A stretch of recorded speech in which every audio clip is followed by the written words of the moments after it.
ఆపదామపహర్తారం దాతారం సర్వసంపదాం లోకాభిరామం శ్రీరామం భూయో భూయో నమామ్యహం.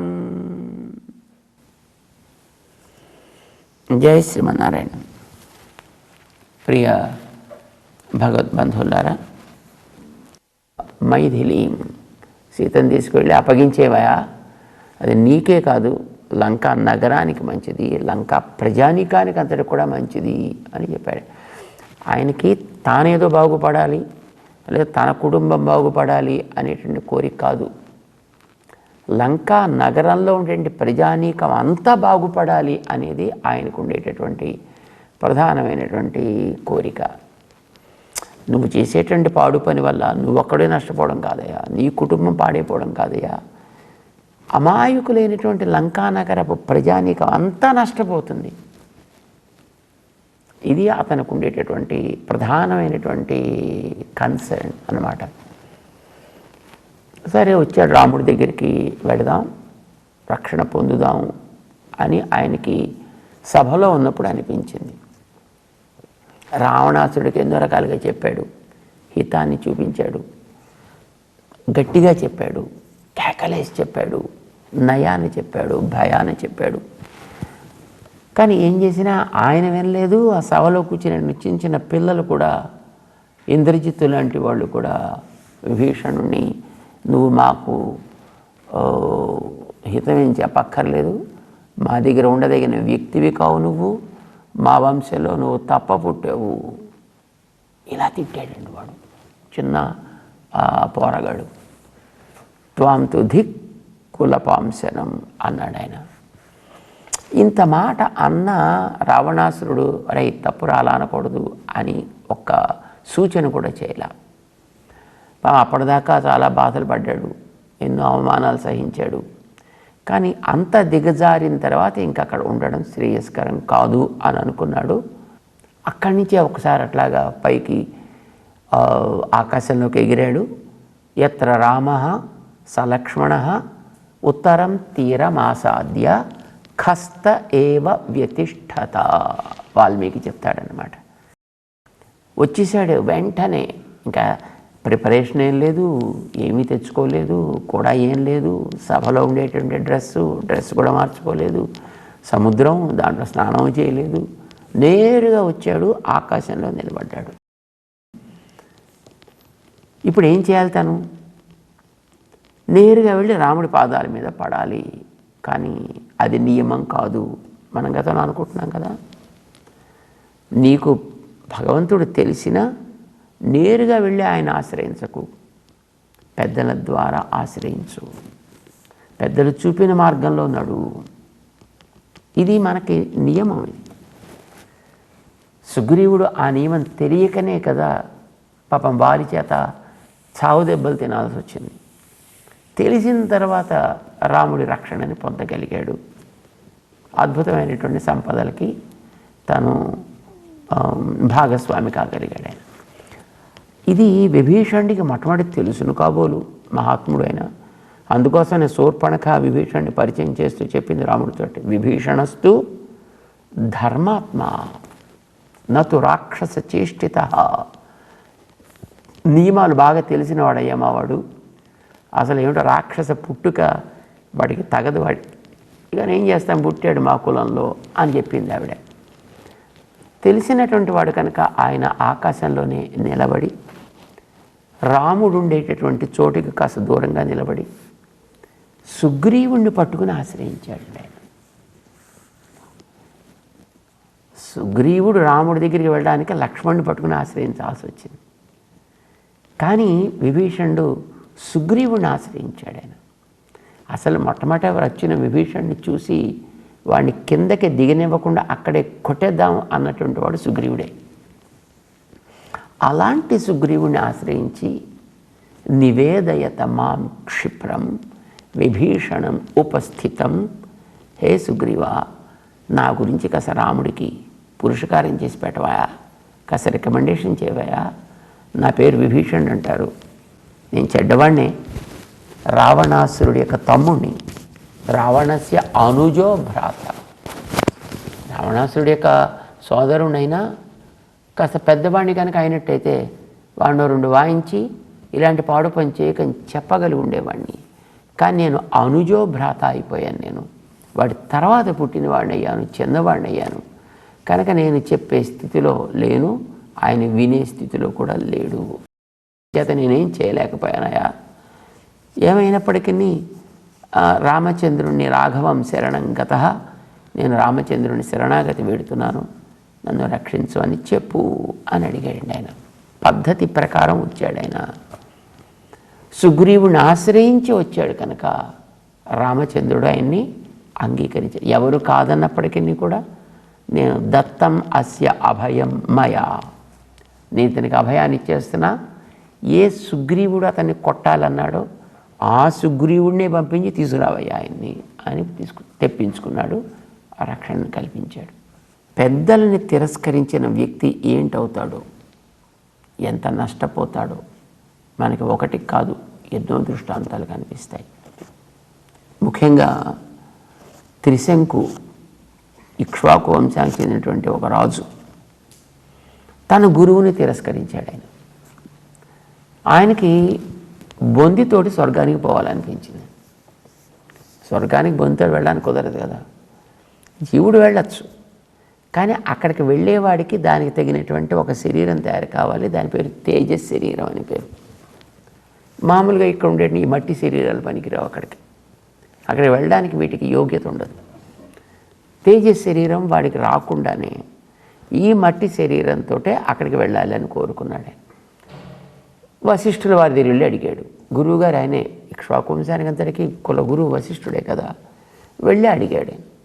అయ్యా వీలు పడదయ్యా అని చెప్పారు. ఆ పోన్లేండి మీరు చెప్పకపోతే మీ కొడుకులను అడుగుతానని వాళ్ళ కొడుకుల దగ్గరికి వెళ్ళాడు. వాళ్ళని అడిగాడు. మా తండ్రి గారు కాదన్న దాన్ని మేమెట్లా చేస్తామయ్యా, నీకేం బుర్ర ఉందా లేదా, మేం చేయమన్నారు.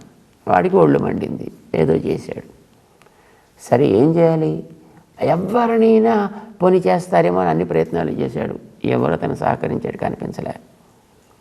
చివరికి ఒక మంచి ఒక చాకచక్యాన్ని ప్రయోగించాడు ఆయన. వశిష్ఠుడికి విశ్వామిత్రుడికి ఇద్దరికి పడదు. ఆయన కూడా సమర్థుడైనటువంటి మహనీయుడే. అంచేత ఈయన చేయకపోతే ఈయన ప్రత్యర్థి అక్కడ ఉన్నాడు కనుక అక్కడికి వెళ్ళి చేయించుకుంటానని విశ్వామిత్రుడి దగ్గరికి వెళ్ళి శుభ్రంగా జాగ్రత్తగా అతన్ని కొంచెం పొగిడి వశిష్ఠుడు తనకి చేసినటువంటి స్థితిని పెద్ద అవమానంగా చెప్పి, ఆయన కొడుకులు తనకి చేసిన దాన్ని కూడా అవమానంగా చెప్పి, నాకు ఈ ఉపకారం చేసి పెట్టవయ్యా అని కాళ్ళ మీద పడ్డాడు. వశిష్ఠుడు చేయనన్నాడా? వశిష్ఠుడు కొడుకులు చేయనన్నారా?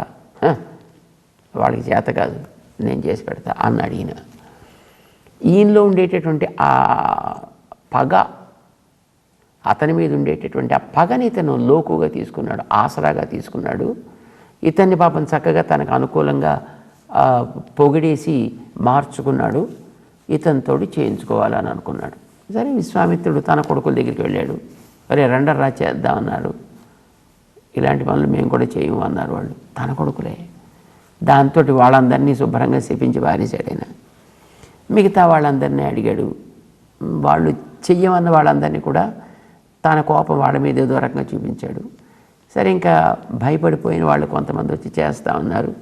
వాళ్ళందరినీ పిలుచుకొచ్చి మరి ఒక పెద్ద ల్యాబొరేటరీ సెటప్ చేశాడో ఏమిటో మనకి తెలియదు. దాంట్లో ఏ రకమైనటువంటి ఫ్లైట్స్ తయారు చేశాడో కూడా మనకి తెలియదు. కానీ ఒక పెద్ద యజ్ఞం అయితే చేశాడు ఆయన. త్రిశంకుని బొందితోటే స్వర్గానికి టక్కుమని బటన్ నొక్కాడు. వాడు కాస్త పైకి వెళ్ళాడు వాడు. కానీ మరి ఆ లోకం దానికి తగింది కాదు కదా. అందుచేత అయ్యా నీకు ఇందులోకి రావడానికి తగినటువంటి ఫిట్నెస్ లేదా కనుక ఇందులోంచి బయటికి పోమని వాడు అక్కడి నుంచి తోసేశారు.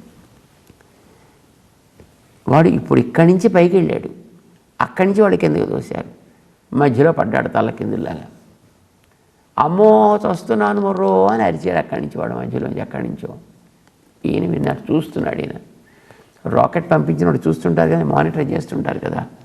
సో ఈయన మానిటర్ చేస్తున్నట్టున్నాడు. ఈయన వాడు కింద పడుతున్నాడు.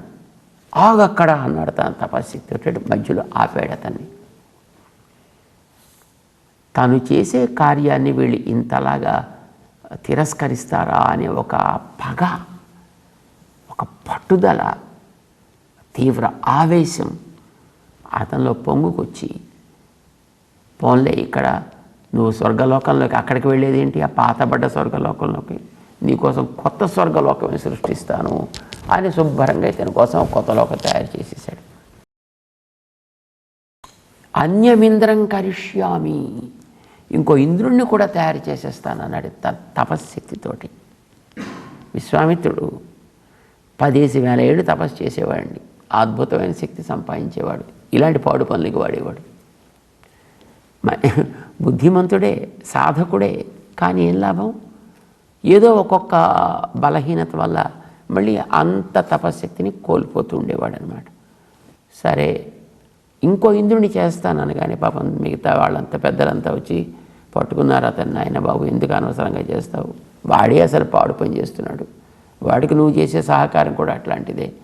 సరే ఇంతవరకు ఏదో లోకాన్ని సృష్టించావు, సృష్టికి ప్రతి సృష్టి నువ్వు చేస్తున్నావు, అన్నీ ఆ లోకంలో ఉండే వస్తువులన్నీ ఈ లోకంలో ఉండే వస్తువులకి ఈక్వల్గా తయారు చేశాడు అనమాట.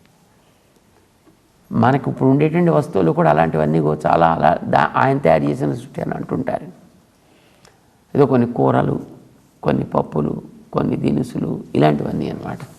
మొత్తాన్ని తయారు చేశాడు. సరే ఇంద్రుని తయారు చేయొద్దు అని వీళ్ళంతా ప్రార్థన చేస్తే పాపం ఏ స్థితిలో ఉన్నాడో ఏమిటో కాస్త జాలి తలిచి, సరే ఇంద్రుడిని కొత్తగా మీరు చేయొద్దు అంటున్నారు కనుక నేను చేయను, వీడిని త్రిశంకునే అక్కడ ఇంద్రుడిగా పెడతాను అన్నాడు ఆయన. వాడెలా ఉన్నాడు? వాడు తల్లకిందులో ఉన్నాడు.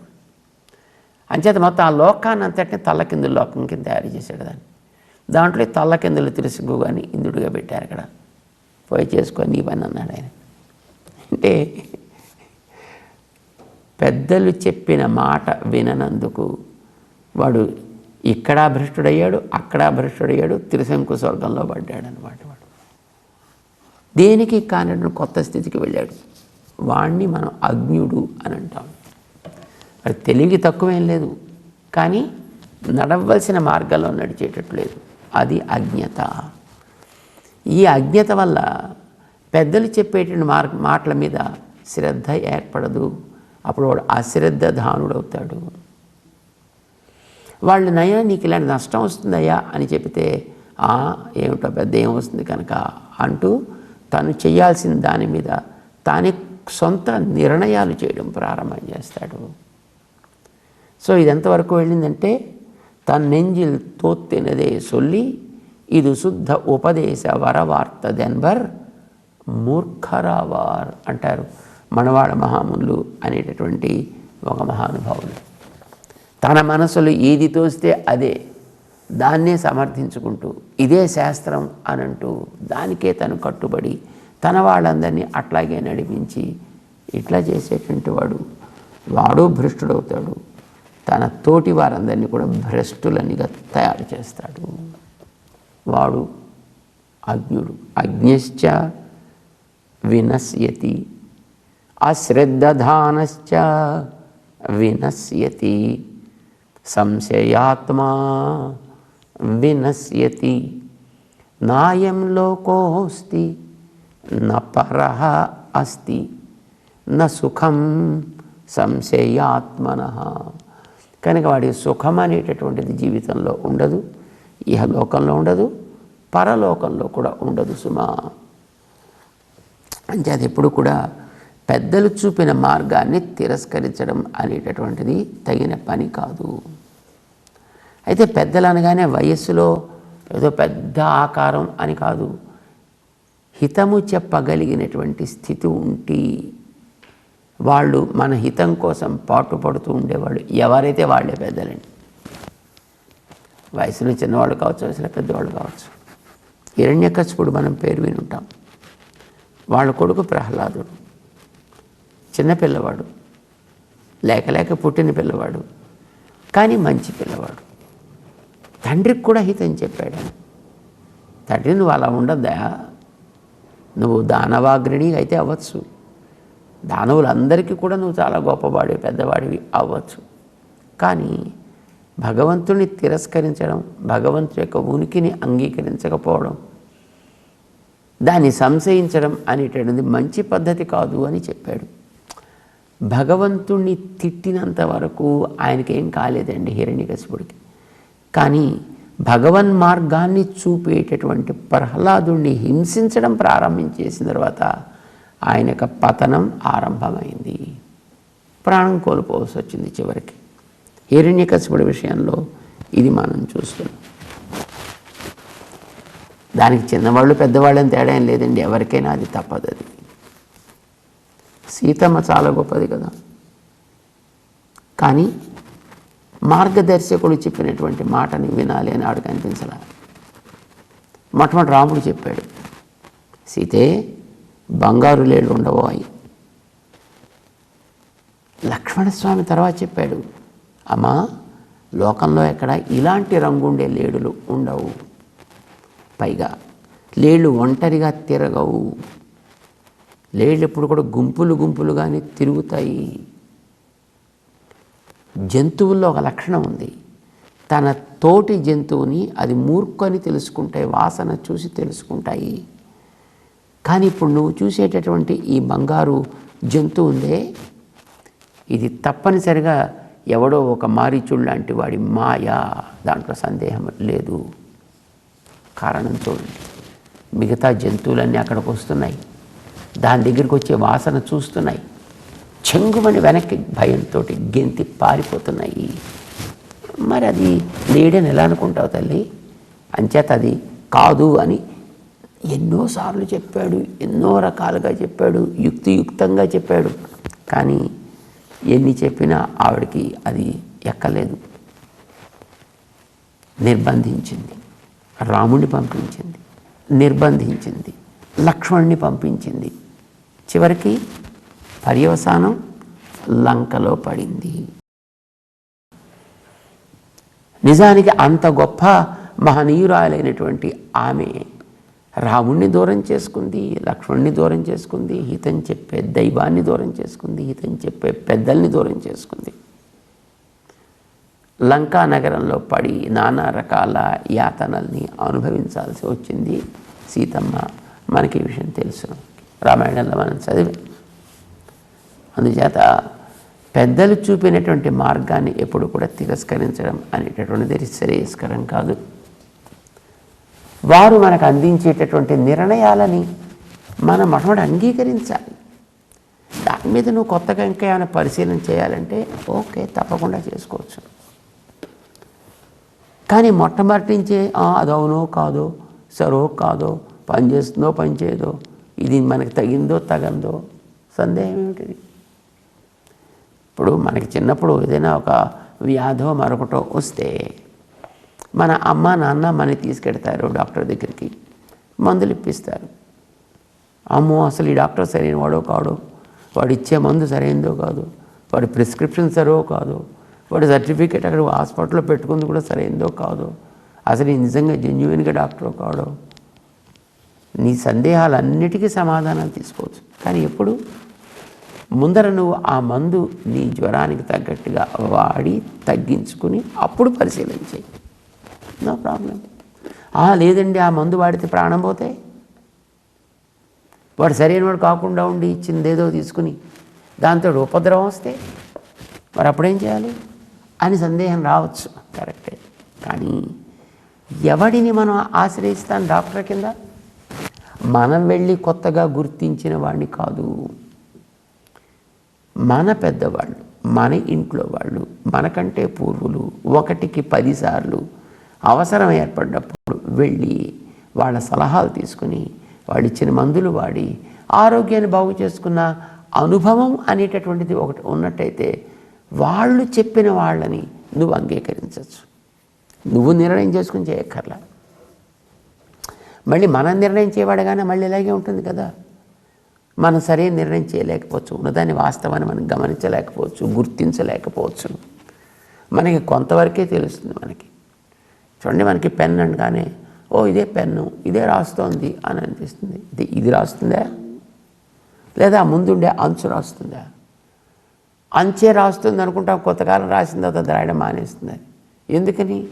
ఈ అంచుకి వెనక నుంచి దాన్ని అందించేటటువంటి వెనక ఒక బాడీ ఉంది. అయితే ఆ బాడీయా మనకి నిజంగా రాసేది కాదు. అందులో దాన్ని పోసేటువంటి ఒక ఇంక్ ఉంది.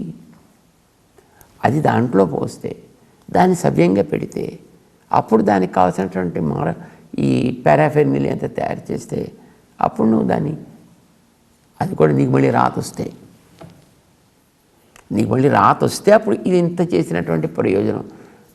మరి రాకపోతే చూడండి, మనం గతంలో పెట్టుకున్న కళ్ళజోడు పెట్టుకుంటే చదువు వచ్చేస్తున్నాను అనుకుని పాప శుభ్రంగా కళ్ళజోడు పెట్టుకోవడానికి వెళ్ళాటండి కళ్ళజోడు దుకాణానికి. వాడు అక్షరాలని చూపిస్తే వీడికి ఏం కనపట్లేదు అంటున్నాడు, తెలియదు అంటున్నాడు. అబ్బాయి ఏం తెలియట్లేదు, ఏమీ తెలియట్లేదు అన్నాడు. తన దగ్గర ఉండే అన్ని పవర్లు పెట్టాడు వాడికి, ఏది తెలియదు అంటున్నాడు. చివరికి డౌట్ వచ్చింది ఆయనకి, మరి నీకు అక్షరాలు వచ్చిండ్రా అని అడిగాడు. రావు అన్నాడు. మరి నన్ను ఎందుకు ఎంత సెలవు పెడుతున్నావు నువ్వు అంటే, అవును అక్కడక్కడ చూస్తాను కళ్ళజోడు పెట్టుకుని శుభ్రంగా కాళ్ళు పైకి పెట్టుకుని వాళ్ళంతా హాయిగా చదువుతుంటే కళ్ళజోడు పెట్టుకుంటే చదువు వస్తుంది అనుకున్నాను. ఇది అజ్ఞత, ఇది పిచ్చితనం అంటాం. పెద్దలు చూపించినటువంటి మార్గంలో నువ్వు దాన్ని తెలుసుకునే ప్రయత్నం చేయాలి. శ్రద్ధ నీకుండాలి, సంశయాలు నీకు లేకుండా ఉండాలి. అప్పుడు వాళ్ళ మార్గంలో విశ్వాసంతో నువ్వు నడవాలి. అప్పుడు నీకు తప్పకుండా సుఖం కలుగుతుంది, శాంతి కలుగుతుంది, ఆనందం నువ్వు పొందగలుగుతావు. లేకపోతే నా సుఖం సంశయాత్మనః, వాడు శాంతిని నా అధిగచ్చతి. ఇది ఉంటే ఎస్ నిర్వాణం, ఏదో శాంతి పరమాం సుసుఖం సహ అధిగచ్చతి. వాడు పొందాల్సింది వాడు పొందగలుగుతాడు. 4వ అధ్యాయంలో శ్రీకృష్ణుడు ఆ కర్మాచరణకి అనుగుణమైనటువంటి జ్ఞానాన్ని మనం సాధించడం ఎంత కష్టమో చెప్తున్నాడు. జ్ఞానాన్ని సాధిస్తేనే ఆచరించే కర్మ సరైనది అవుతుంది. ఈ జ్ఞానం సరైనది కాకపోతే, అంటే వెనకాల డ్రైవింగ్ ఫోర్స్ సరైనది కాకపోతే, వాహనం గొప్పదైనప్పటికీ కూడా ఉపయోగం ఏమిటి కనుక? నీకు వాహనం బాగుండాలి, వాహనాన్ని నడిపించేటటువంటి ఆ ఇంధనము బాగుండాలి, సాధన సామగ్రి బాగుండాలి. అప్పుడు నువ్వు హాయిగా చేయాల్సినటువంటి ప్రయాణాన్ని ఏ శ్రమ లేకుండా, ఇబ్బందికరం కాకుండా గమ్యం వైపు చేరగలుగుతావు, గమ్యాన్ని సాధించగలుగుతావు. ఇది 40వ శ్లోకం దాకా స్వామి చెప్పాడన్నమాట. ఇది కలిగితే మనకి ఏ విధంగా ఉంటుంది అనే దాన్ని చెబుతూ అధ్యాయాన్ని ముగింపు వైపు తీసుకువెడతాడు. 4వ అధ్యాయాన్ని తెలుసుకుందాం. జై శ్రీమన్నారాయణ.